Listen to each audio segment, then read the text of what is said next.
So just like to note that for everyone in Zoom right now, we are live streaming. David, I have a question for you. I only see 16 people in Zoom. Are there more people in the waiting room, more people we need to admit? I just don't want to start the roundtable proper before everyone is here. I think that's everybody right now. We're letting people come in as they All right. join. Okay, so in that case, maybe people can come in. As I said, if you're joining the Zoom right now, we are live streaming. So I'd be grateful if everyone could keep their microphones muted. So how this roundtable is going to work is that I hope there'll be time for discussion. I hope people will be putting things in the chat. It would be really great if this is a real discussion and a real roundtable.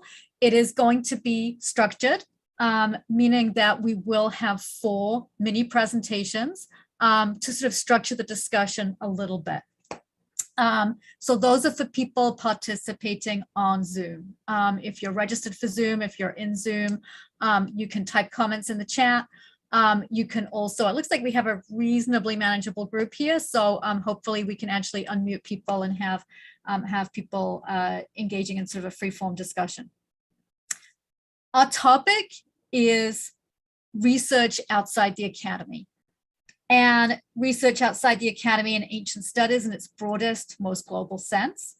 I also want to note that I hope we won't just be talking about research outside the academy, but also other types of inclusion, the inclusion of multiple perspectives, taking account of histories of colonialism and imperialism that have shaped the past and present of ancient studies disciplines and unfortunately made them exclusionary. We've heard about that during the conference. So first of all, I'm going to hand over to David Danzig, who is our first sort of mini presenter. David is a PhD candidate at New York University at the Institute for the Study of the Ancient World.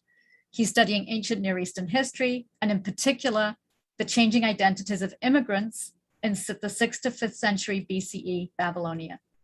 He's the creator and lead researcher of an NEH project, which is working to reconstruct the ancient Babylonian chronology of the 1st millennium BCE. And he's also the founder and director of SASA. So David, over to you. Thank you so much, Helen. I just want to point out who Helen is. Helen is the executive director of the Society for Classical Studies, and we're so glad that she is here to moderate this discussion. I would like to ask everybody to turn on their cameras so long as they're comfortable so we can all see each other and try to pretend that we're actually talking to each other in a room. And I'd also like to point out that I dropped a link in the Zoom chat that is a link to a Google Doc in which notes are going to be taken of this session. It's just available for your viewing for now. Okay. So part of SASA's idea is that we need to build a broader, more inclusive community of scholars so that when people enter ancient studies fields, they proceed through their degrees, they're having a great time, they're learning so much, they get to the end of their degree, and then they usually are looking for a job. Many people are looking for a job in academia. Some people get jobs in academia, some people don't. Then they move on to other things, the people who don't.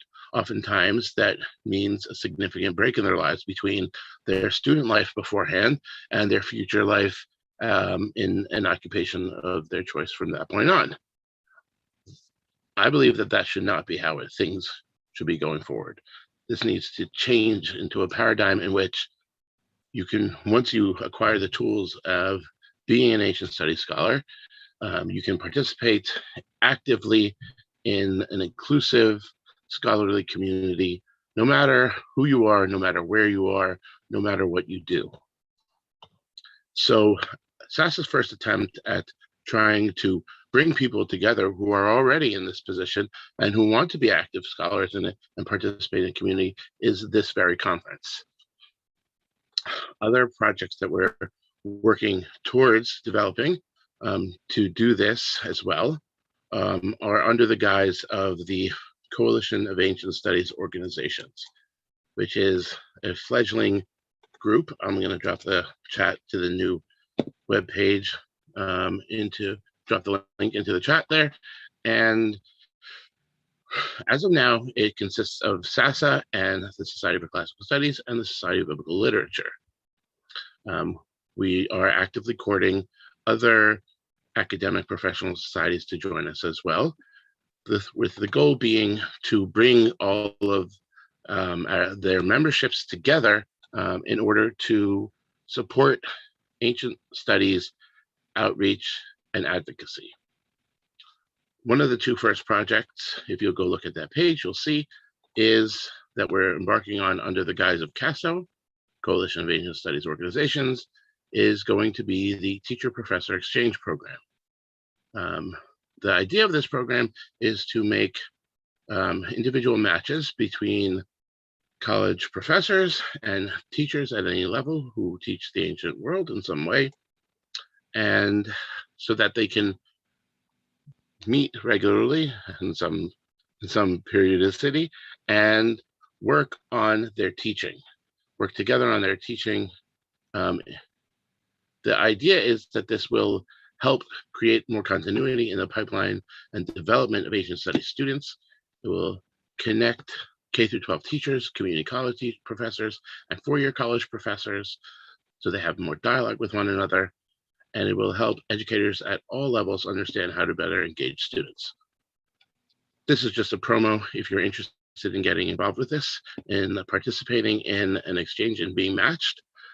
There is a form up on the page, saveancientstudies.org/CASO, and feel free to register and sign up for that, and you will be matched with somebody else who matches your criteria to form a relationship with them. Now, for this presentation, I don't really have much to give you. So I'm gonna take the step of throwing this to the room and make a challenge. What other ways could there be that we can create to bring together ancient studies people who are no longer active in academia, but still want to be part of an active scholarly community? What contexts, resources can we provide to them? How do we reach them to let them know that this has happened? And I'd like to open the floor. If you have comments that you'd like to make, they drop them in the chat and Helen will call on you. Sure, yeah, please use the chat in this session, those of you who are registered and participating in Zoom. And just to echo what David said, I think, you know, not just, we're not just talking about being inclusive and in the sense of people who don't have an academic position, but we're also thinking across ancient studies disciplines, right? All the ancient studies disciplines tend to be very siloed. Also thinking about various collectives that are working now and doing really important work. The Black Trowel Collective, for example, that was mentioned earlier in today's conference, the Sportula Europe. There are so many groups working. How do we bring those groups together? And how do we create an environment that is maximally inclusive, and particularly because this is the topic of the session for people who don't hold an academic position. This is tough, right? When you don't have access to library resources, you might not have research funding.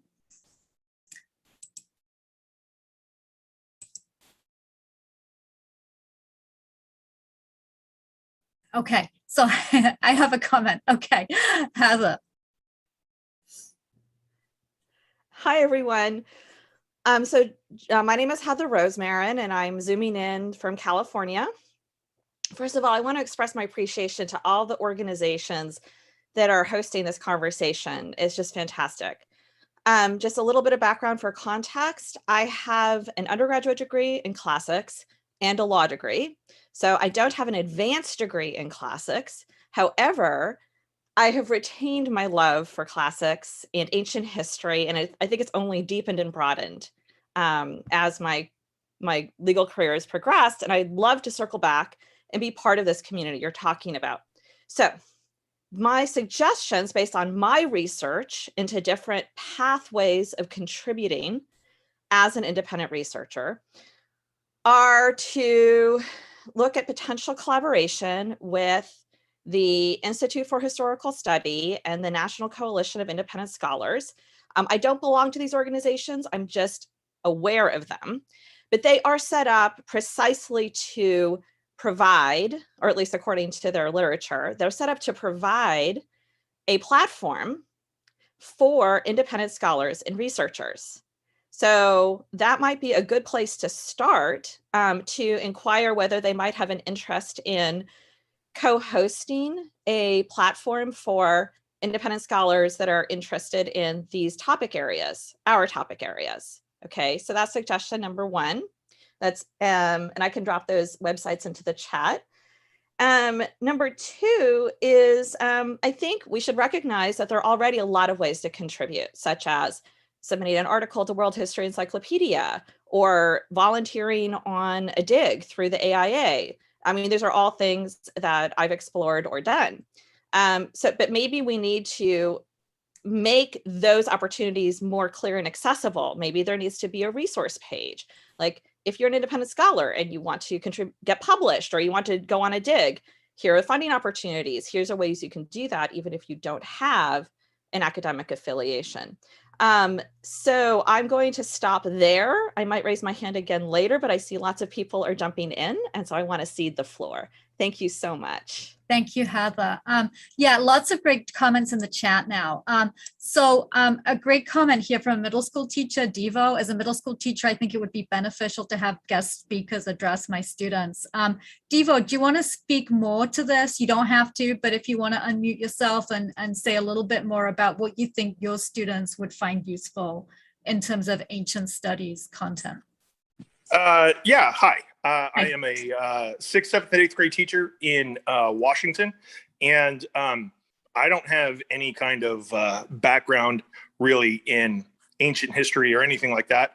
I'm an avid reader. I read histories of, I just read the history of Byzantium just for fun. I do that kind of stuff, and I'm interested, but I love seeing the excitement in my students when I get really, I know that I'm supposed to be doing broad-based, broad strokes when it comes to topics, but my students love it when I get into the details of, say, the life of Alexander the Great. And I just don't know, and I don't have the resources, and I think it would be beneficial for them to have another voice come in and just say, oh, well, here is, the real life experiences of, Hammurabi or whoever, and just, have the students hear it from somebody else. That's all. And thank you, guys. Yeah, that's a great point. Thank you, Devo.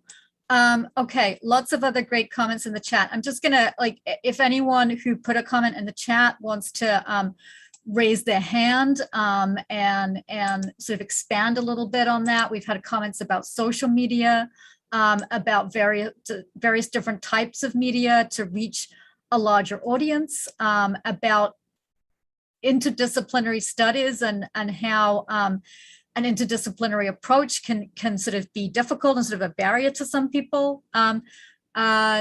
David, I see your hand raised. Go ahead. And then Amber. Kia ora, everyone. I hope you can hear me. I'm calling in from New Zealand. I've just finished my bachelor's degree, a Bachelor of Science with Honours in Arts. My background's in pure mathematics. And I think the big barrier for me is what you're saying is an interdisciplinary approach. Is that after spending 5.5 years at university studying my major and doing my honours thesis in maths, and then sort of realizing my great passion and interest in ancient Near Eastern history, the big barrier that I'm facing at the moment is basically what David was saying before, is trying to break into that field of academia from this outside perspective, because you see so many so many of the people within ancient studies and classics academia with their background in exactly that. And while it seems so much of a strength is that in ancient studies, it's very important to have a background in STEM fields or psychology or sociology or all this sort of stuff, especially when you're studying maybe the more niche topics in like the science of the ancient world and these sort of things. It's important to maybe have the background in science. It seems there's a very large barrier in trying to get into that field from that science background without having the ancient history background, at least in terms of formal studies and institutions. And I don't know much for a solution as much as I do complaining about trying to figure out how to maybe break into the field of Assyriology from that background. But I think maybe awareness of like certain stories that experiences that people have had in terms of making that transition, potential pathways and opportunities available without having to sink in years into another bachelor's degree or something like this, would probably go a long way. Just like shining a spotlight on these sort of possible pathways and opportunities and making it more visible would encourage a lot more people with a passion in ancient history and classics, but not necessarily the formalized background in it, to maybe start looking at exploring some of these opportunities for themselves. Because for a very long time, it's just sort of been like, oh, it's a passion, but it's sort of difficult to get into, so I'm just going to stick with my maths. And so I think, yeah, just raising awareness and putting a spotlight and making these sort of pathways and opportunities more visible would go a long way to encouraging people to make that transition and turn their passion into a potential career pathway. And yeah. Thank you, David. So Amber, we're going to go next to you. And then I noticed that Solange Ashby put something really interesting in the chat about Egyptologists who have lost institutional access. So Amber, and then I'm going to go to Solange to talk a little bit more about that Facebook group. And I know more people have their hand up, so but Amber, go ahead. Yeah, thank you. Yeah, the comment that I put in there is really just something that is an urgently pressing issue that faces those who are trying to do research as independent scholars, and that is it's a challenge that is purely material, where when you sever ties with an institution for whatever reason, whether your position ends or you graduate or whatever, if you cannot, and if you don't live near a large research institution, it is very difficult. I don't want to say impossible, but it is very difficult to do good research. And even in, I love what Solange shared about the sort of quarantine library, but it still is, it's still a tremendous challenge if you want to do like a literature review of like, hey, hello friend with institutional access, can you pull these 40 articles that might be relevant to my research question? And that's something that often the people who are sort of in your circle, if you are speaking from personal experience, are also in positions of precarity. So they don't necessarily have the free time to be pulling articles for their friends that doesn't really have anything to do with theirs. And so I would love to see, I love sort of the spirit of inclusivity, but there also is a real material need of how can we provide for access. Is this something that we can look to these organizations or institutions to subsidize access so that you can actually do your research? Because that's something that is a huge shift, and something that if those of you who have been in the academy your whole careers, or your career has been quite short because you're still very young and new to it, you may not yet have experienced that line that one crosses of like, oh, now everything has evaporated. And so I just wanted to highlight the sort of material needs that that should be addressed if we are to actually make this an inclusive environment to allow people to have equitable access to research so that they can do the good research that I would like to think, all believe that independent scholars are capable of and do. Exactly. Thank you, Amber. We should move on soon to another mini presentation, but I do want to go to a few more people. Solange, are you willing to tell us a little bit about the concrete effort about providing access to Egyptology? Yeah, so very much agree with the points that Amber has raised. This is sort of a stopgap measure that some Egyptologists have organized due to library shutdown because of the pandemic. And so there's a lot of sharing of PDFs online. I think they limit it to 2 per day that you can request, but people just request specific titles.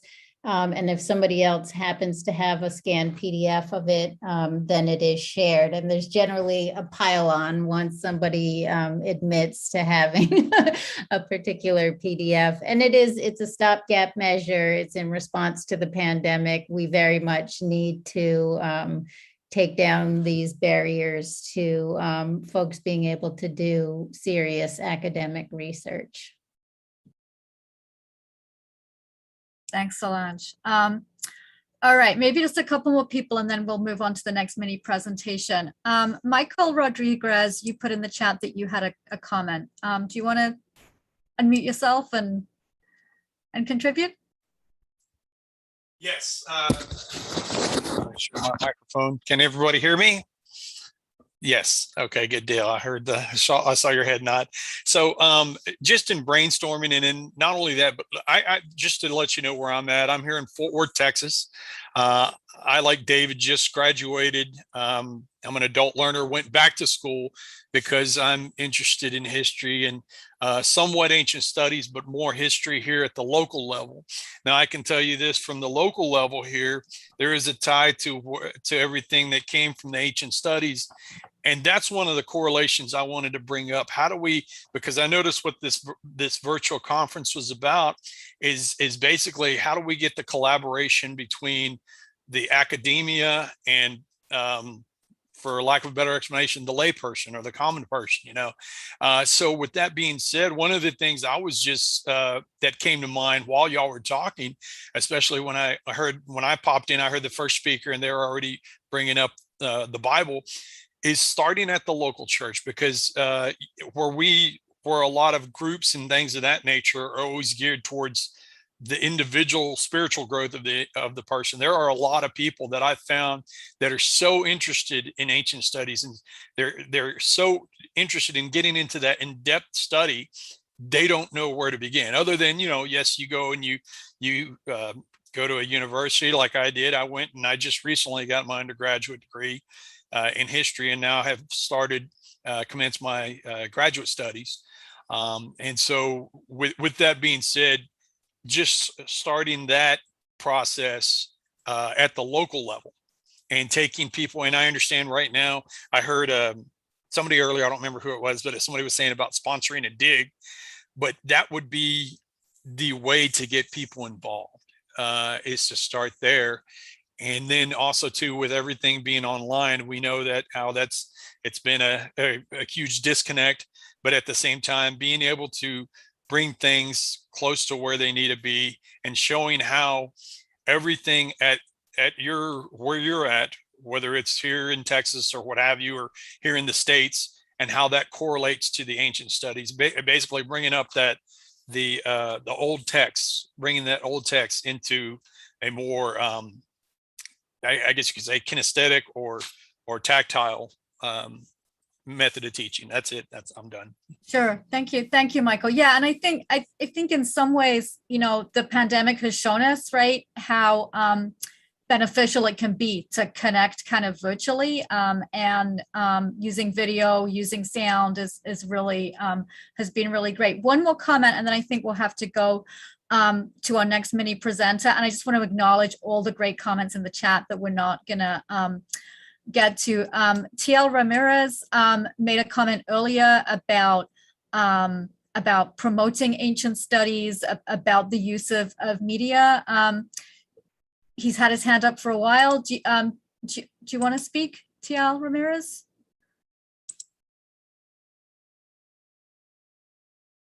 Okay, I think not. That's fine. I'm not gonna pressure anyone. It was a good comment. So let's go to our next mini presenter.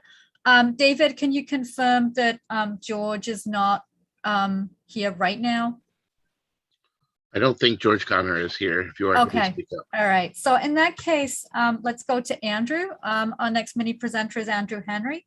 Andrew is a scholar of late antique Mediterranean religion, currently based in Cairo as the Coptic Iconography Postdoctoral Fellow at the American Research Center in Egypt.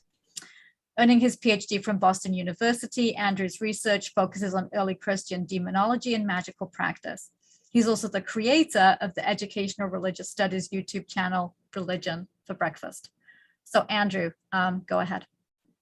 Hi, everyone. How's my connection? I'm in Cairo, Egypt right now. My internet's not particularly good. You can hear me all right? Okay, I'm getting nods. Can hear you fine. Yes. Cool, great. So I interpreted the title of this roundtable in much the same way that we've been talking so far, which is institutional affiliation. So by that, we mean all the resources that an institution, specifically university, provides to a researcher. So that's salary, research funds, travel funds, and then access to an academic library. So it's like really material stuff. So I really appreciated what Amber said. It's just really material, pay people to do work and they can do that work. So a theme that will be throughout this presentation is just paying someone to make something. Pay a researcher to do research and research can be done. And I'm using that term broadly to refer to everything from the peer-reviewed research article to the YouTube video. I kind of think of my own YouTube videos as a form of public scholarship. So in my 6 years of building my YouTube channel from scratch, I saw again and again, I encountered that creating research, especially research that's trying to bridge the academy and everybody else, is very difficult to do independently. It frequently requires institutional affiliation of some sort. And the state of the academy here in the 21st century demands academics and historians in general to look elsewhere for institutional partners. So I have a two-part call to action. So one part that's aimed at researchers and a second part that's aimed at institutions that together argues for creating an environment where researchers can produce scholarship, whether or not they're affiliated with a university. So on the individual level, I want to challenge researchers to kind of think of themselves as content creators. We use this term all the time in our attention economy, content creators. And scholars and researchers and historians, like at a very base level, are content creators. The content is frequently peer-reviewed research articles that are read by 10 people. But I'd like us to think more capaciously about what does it mean to be a scholar content creator, all of that and what all of that entails. And the spoiler alert is that entails learning a lot more than just what you learn in your PhD program or your master's program. It's another whole skill set. A lot of the stuff that I had to teach myself as I was a PhD student trying to do YouTube, from scratch. And on the institutional level, we need to pressure institutions, especially universities, and especially grant-making organizations that are just handing out pots of money. We need to challenge them to support researchers, whether or not they have that academic institutional affiliation, and to be savvy enough to be handing out pots of money that's aware of this attention economy. So I'm always kind of disappointed when I see a big grant handed out to something that's not going to be on YouTube or not going to be on TikTok or not going to be on Instagram. I'm like, what are you doing? Like, you're not going to where the audience is.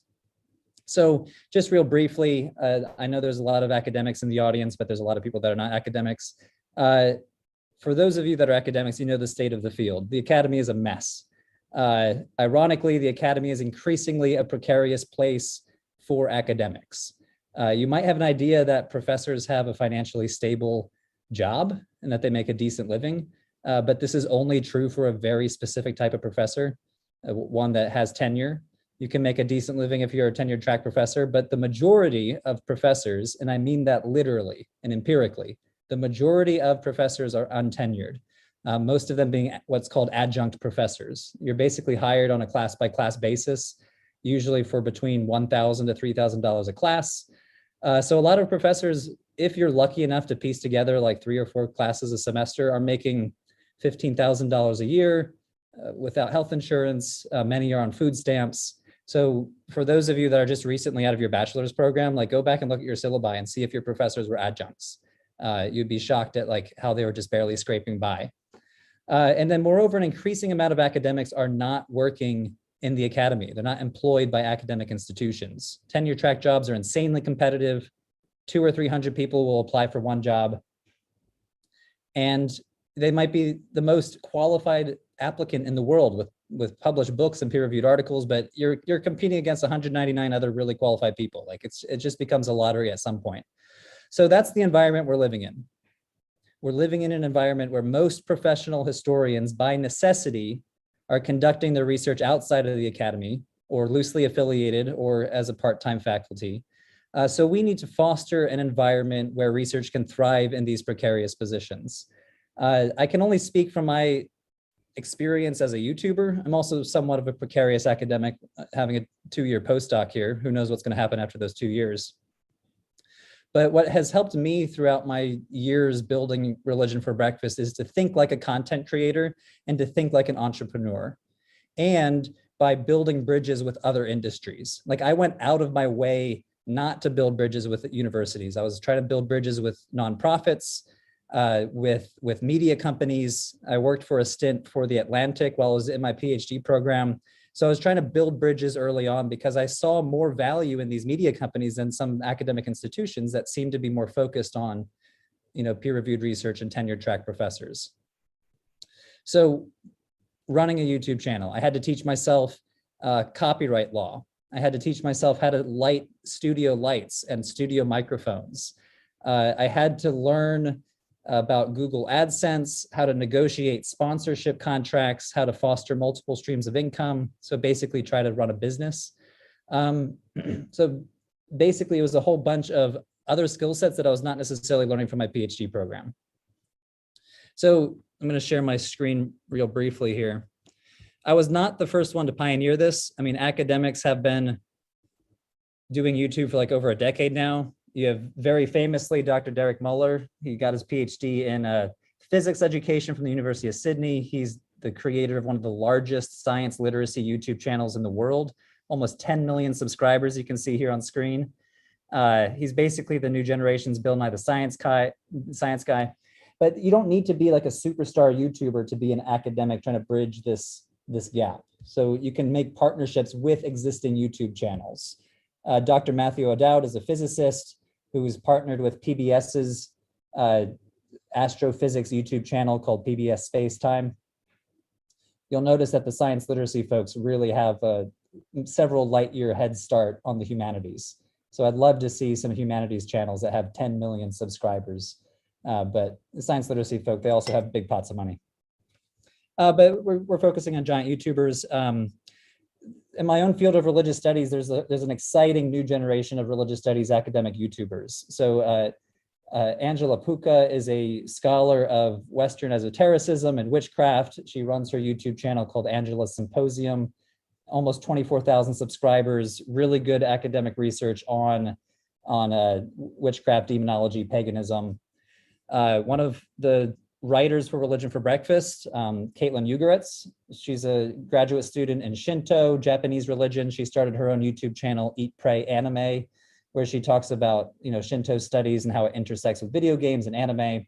So these are very entrepreneurial thinking scholars who very early in their career, Angela just graduated from her PhD. Caitlin is still in her PhD program. From a very early position are trying to position themselves as content creators and entrepreneurs.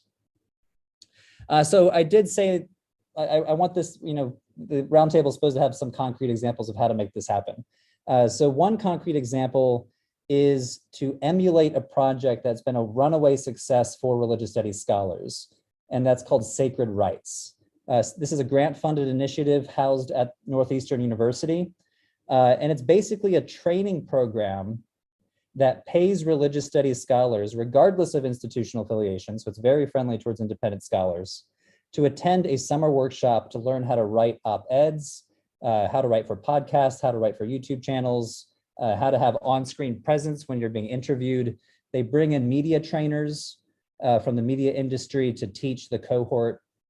So basically it's trying to transform academics into content creators. They've already had 3 cohorts, 2019, 2020, and 2021, dozens of scholars sent off in the world, equipped with the skills to think like content creators. And importantly, Sacred Writes pays all of their participants. They provide travel funds, they provide lodging, so enabling participation in this program. So I could see something like Sacred Writes, some sort of media training program working out for ancient historians. It's been a huge success. Religious studies scholars, they're talking about this all the time. But this leads me to the second point, which is a message to institutions. So the reason why the Sacred Writes program is so cool is because it's funded by a grant-making organization that has pretty forward thinking. It's the Henry Luce Foundation. They are happy to bring in non-affiliated scholars into a program like this. But not all programs are like this. I'm going to call this one out. So apologies if anybody works for the Whiting Foundation in the audience. The Whiting Public Engagement Fellowship provides $50,000 to pursue a public-facing project. How exciting. You click on the fine print. Partner schools are invited to nominate one humanities professor for each of the two programs. To be eligible for either program, nominees must be full or part-time humanities faculties. Womp womp. So here I am, a scholar. I'm not even a part-time faculty. I'm a postdoctoral fellow, and I can't apply for this. Like, what the heck? Like, what could I do with $50,000 and just all the time in the world to write a book or make a bajillion YouTube videos? Like this is the sort of gatekeeping we need to pressure these money bag people to kind of change their tune, kind of catch up to the current situation of the academy. Going back briefly to making alliances with industries other than the academy, I recently produced a 15-episode archaeology and the Bible series with a company called Patheos. Patheos basically works on interfaith content, religious literacy content, and they handed me a pot of money and were like, hey, go produce this series. And I was able to hire half a dozen archaeologists, and within 3 months, with a fraction of the budget that a full-blown production house would have taken, I was able to produce 15 episodes in 3 months, rigorous anthropological and archaeological scholarship for a public audience. I already am hearing from archaeologists who are using these videos in their classrooms and their syllabi. So it's just an example that to kind of think broadly outside of what academics usually think of, like apply to the NEH, apply to the Henry Luce Foundation, or try to reach out to a media company that you know of and try to make inroads and see if something can come of that. So that's kind of my main points there. Think like a content creator and try to get institutional help, not necessarily from the academy, to try to support your content creation or make it independently, like Excellent. Angela and Caitlin. Thanks, Andrew. That was really great. Thank you for the big picture there in terms of the precarity of much academic employment right now. And I think the fact that it's sometimes difficult to identify. There are people who have stable institutional affiliations, people who have no institutional affiliation, and then a huge group of people in the middle, right? Who are maybe adjuncts, who are like, working for multiple institutions, or one institution one semester, one institution the other. And so there's a real continuum here. There was some really good stuff going on in the chat, especially contributions by Jan and by Amber. So Jan is our next mini presenter. So I think I will, Jan will have a chance to speak in a moment. Reactions to some of the things that Andrew was saying. People who have, anyone here in the Zoom meeting who either has sort of turned themselves into an independent content creator, or who has collaborated with other organizations outside ancient studies, outside the academy. I'd like to respond briefly to Jan's comment. He has a really good point that, academics don't need to invent the wheel. I didn't necessarily need to teach myself studio lighting. There's production houses that can do that for you. So part of this outreach could be, I know for a fact that many of the biggest ancient history YouTubers are not necessarily historians. They're history nerds, which is great, but like reach out to them, offer to be a writer or a consultant. Because the YouTuber knows how to YouTube, and you don't necessarily know how to do that, but you might know a ton about ancient history. With Religion for Breakfast, I've increasingly hired consultants and writers. So like Caitlin Ugeritz wrote the 5-episode Shinto series on my YouTube channel because I don't know anything about Japanese religion, but I know how to YouTube. So 100%, make those alliances and don't necessarily reinvent the wheel at great, time and financial cost to yourself.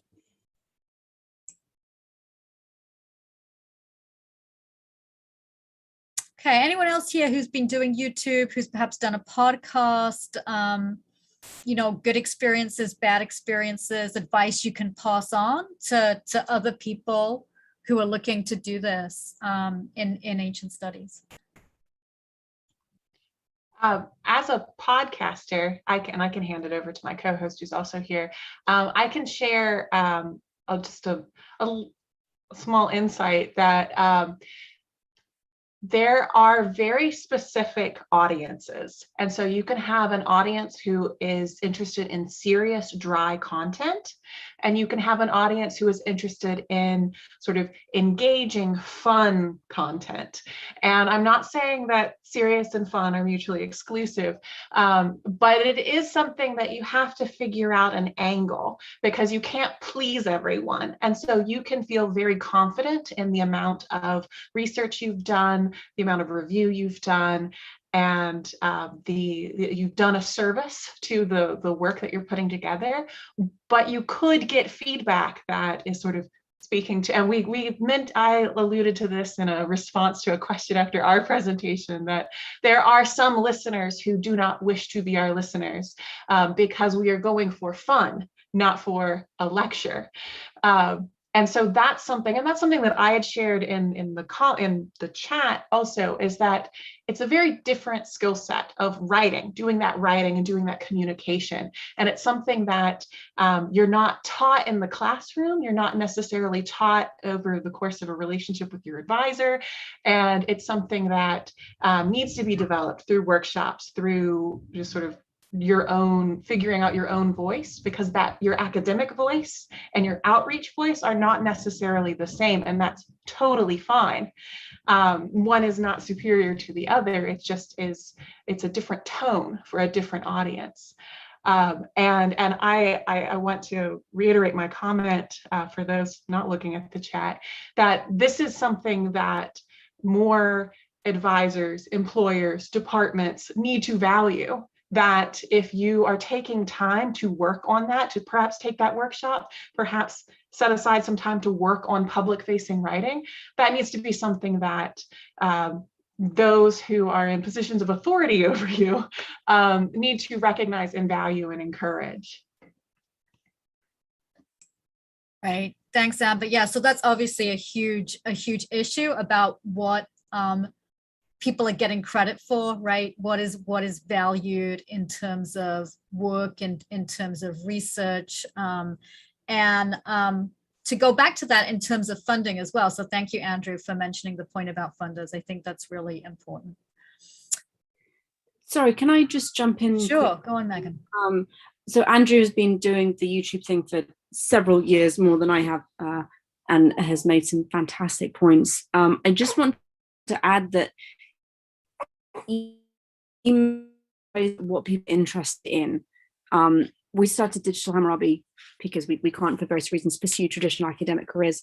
And we weren't expecting the level of interest in Mesopotamia as a whole, but more specifically, the most viewed video on our entire channel by a magnitude of views is the Learn to Read Ancient Sumerian class, which is something that I had previously considered incredibly niche and not terribly marketable, but people absolutely love it. So even if you are thinking to yourself, well, what I specialize in is so specific, no one's going to be interested, I think there is an audience out there for you. And if this is something you're interested in, then definitely reach out to Andrew or myself or anyone else that you know who does this kind of work, because there is an audience. We just need to help you find it. Yeah, I'm forgetting the name, but there's a YouTube channel that's dedicated only to World War I. which is like pretty niche. It's like one global event. But if you think about it, like if you have a video on like one type of battleship and then one video on one political figure, you could spend the rest of your life publishing videos on just World War I. So niche audiences sometimes are the most lucrative audiences because there's a really highly dedicated audience that will support your channel and watch your content. Very good. Thank you. Let's move on to our last mini presenter. This is Jan van Decraban of the World History Encyclopedia. Jan is the founder and CEO of the World History Foundation, the nonprofit organization that publishes World History Encyclopedia, one of the world's most read history publications. He holds a master's degree in war studies from King's College London and currently lives in Montreal, Canada. So Jan, over to you. Hi, thanks for the introduction. It's a pleasure to be here, and it's really interesting to see what people have already said in this session, as well as in yesterday's session. There's a lot of overlap, and I prepared my little presentation without knowing what everybody is going to say. So I am repeating a lot of the same ideas because I think a lot of people are on the same path here. So please excuse that. And I'm going to try to link it with the previous speakers as much as I can. Basically, I would like to talk a little bit about open access and how academia and the public can be brought together a little bit more, which is, I think, what we all want here. One thing that I've heard, it's not me coming up with this great line, but I don't remember who said it, is the truth is more and more hidden behind a paywall, while misinformation is always free. And think about it, like the New York Times, the Washington Post, Wall Street Journal, National Geographic, you have to pay for all of these. But on the other side, you've got Breitbart, InfoWars, Fox News, and so on. They are all free. And that's not a problem that's limited to news. It's also a problem for history. And one of the previous discussions was about having access to historical information, research papers. And I think that's really important because people need history to understand the present and through that to disentangle all this misinformation that's happening at the moment.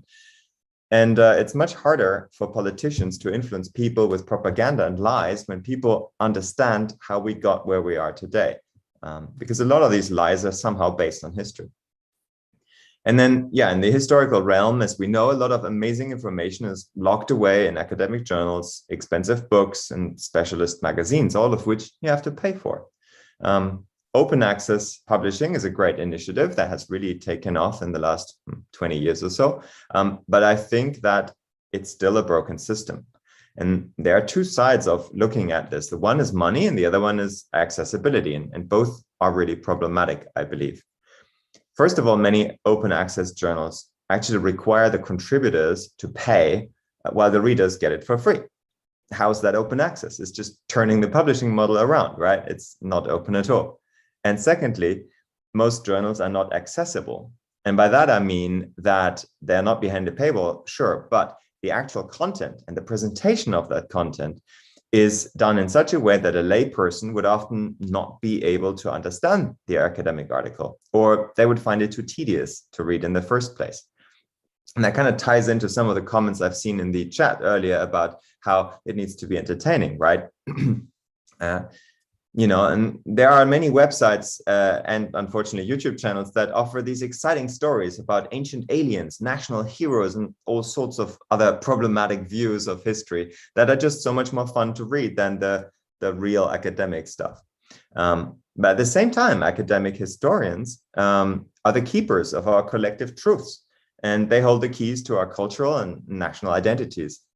And with the culture wars, the racism, the slavery, critical race theory, and many other controversial topics making the rounds on talk shows and news channels and TVs all around the world, access to reliable and easy to understand resources is really key.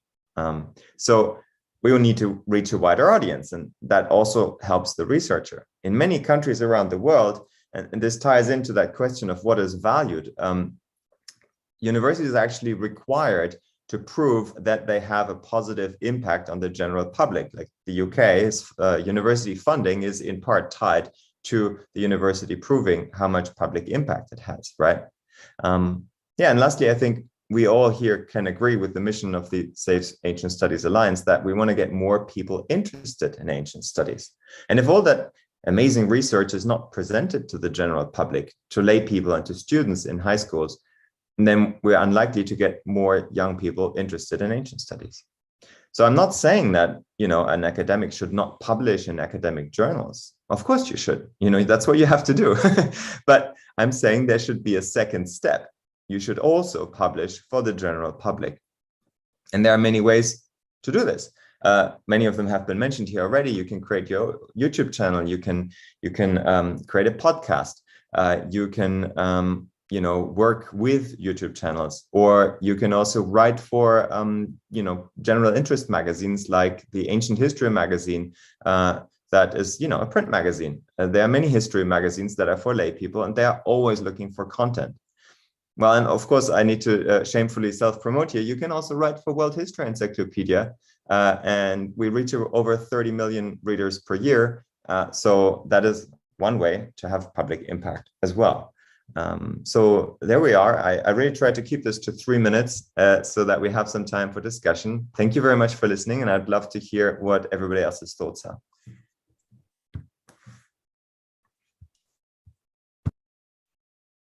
Thank you, Jan. I'm going to actually start with my own question for you. Can you tell us a little bit more about how one goes about, volunteering to write something for the World History Encyclopedia? And then follow-up question, what are you doing to encourage really diverse voices, different perspectives, perspectives that have historically been excluded from the stories we tell and arguments we make about ancient studies? So can you address those two things?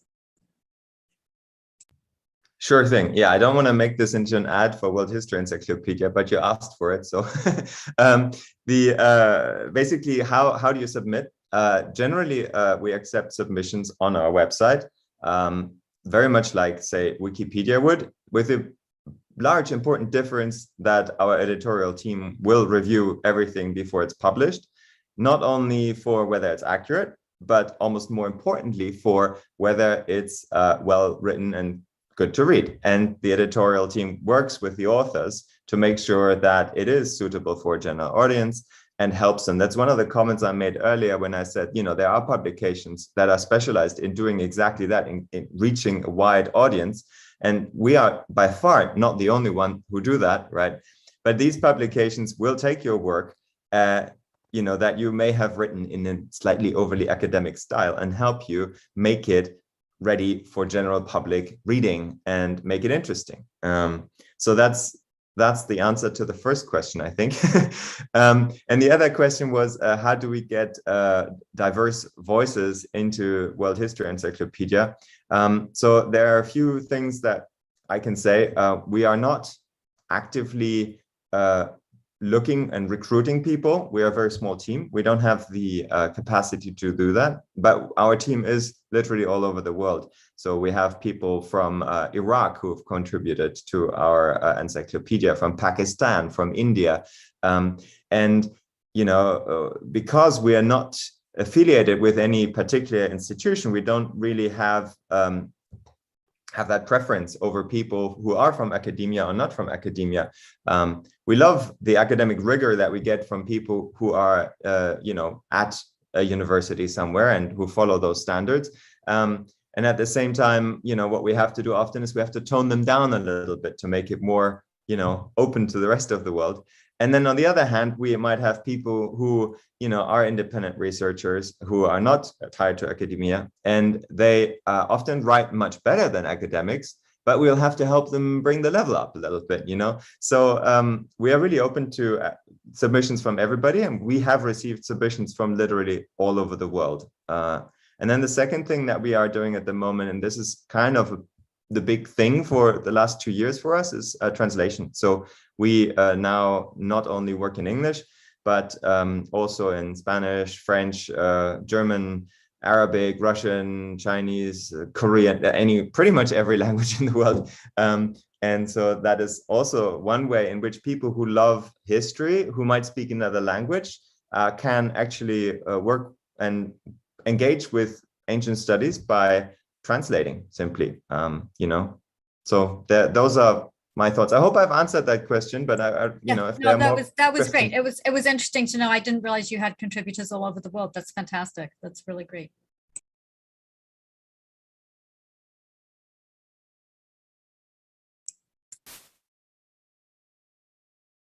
All right, any other perspectives on open access? This was, Jan made some sort of interesting and important points, I think, about open access. Anyone with experience of open access publishing, thoughts to share, particularly thoughts about how open access can expand in non-problematic ways that doesn't involve author fees, which is really not equitable, and also certainly isn't going to work in the humanities and ancient studies in particular. Are any other questions for Andrew or other comments? I have something that I would be happy to share, a little story, if you would like me to. Go ahead, Andrew. Go ahead. Did you mean me, Jan, or Andrew? Sorry, Jan. Jan. I've got my. Cool, thanks. No worries. It's just one example. So in 2014, as an older example, unfortunately, but I think it's very pertinent. In 2014, a scholar from SOAS, University of London, had published an article in an academic journal about having discovered a new tablet from the Epic of Gilgamesh, which was previously unknown. And it was a really interesting story behind it, of how the tablet was essentially taken by smugglers, bought by the museum in Kurdistan, Kurdish Iraq, and so on. But obviously none of that was in the article. The article was just about the tablet, and it was very academic. Now, in 2016, so about 2 years later, one of our contributors from Iraq, who actually is in Kurdistan, went out and saw this tablet in the museum there and started talking to the curators of the museum and asking them, what's this thing? It looks really interesting. So they told them the whole story about how they actually recovered this new tablet and how they got it translated.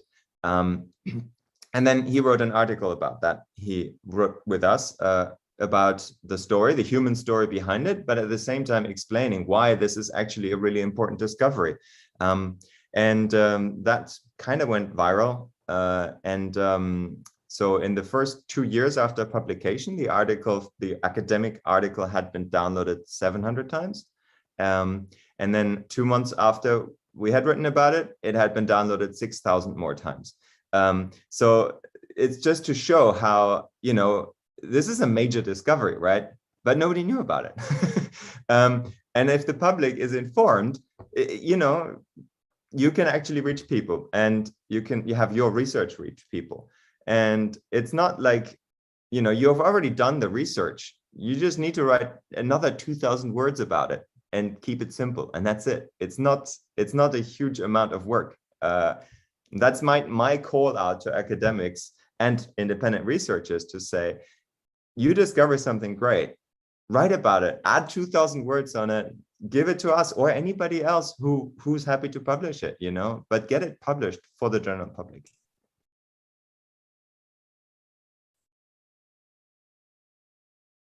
All right, so we have a couple of minutes left. So I just want to open up the floor now to anyone who maybe had a comment or question. Earlier, we had a really large group at the beginning, and I think not everyone got a chance to speak. So any comments, questions, even going back to some of our discussions earlier in this hour, anything for Andrew or again on open access? This is your last chance. We now have only 1 minute left, according to my my clock.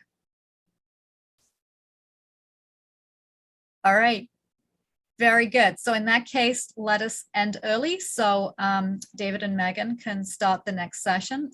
Thank you everyone for attending. Thank you in particular, Andrew and Jan and David for those very thought-provoking presentations. Thank you very much.